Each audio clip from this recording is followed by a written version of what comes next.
Director Paolo Valenciano may cryptic post at update sa Facebook tungkol sa SB19. Ano kaya ang ibig sabihin nito?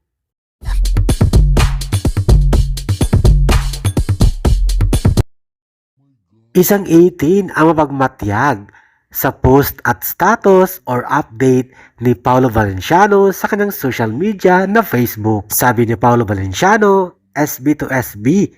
So ibig sabihin, pwedeng Six Bomb Dancer may collaboration sa ating The King of P-Pop na SB19. Yan mismo ay pinost ni Paolo Valenciano sa kanyang Facebook na may hashtag na GetGetAura at hashtag wakas at simula. Ano kaya ito? Ito kay music album, kanta, or music video? Ito kaya ang pangboy na manong collaboration sa taong 2026 ng ating The King of P-Pop SB19.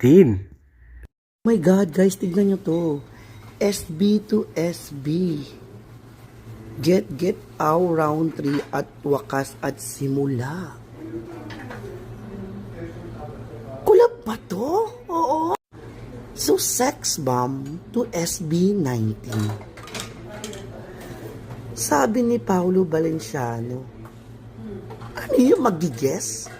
Ang SB19 sa round 3 ng Get Out ng Sex Bomb?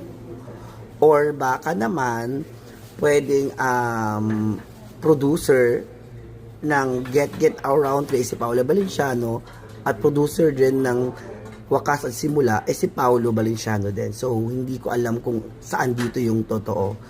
Pero kung ano man, kung magko-collab man sila, ay, sobrang saya nito, oo. Sobrang saya nito, promise. Kung magko-collab man sila, ilaban nyo yan, oo. Bakit ba nagkaganto? Pababa ng pababa, spaghetti. Thank you for watching, guys. See you in the next video and update. Please like and subscribe to my channel. Keep watching. God bless everyone, and always remember, be yourself and be a good one.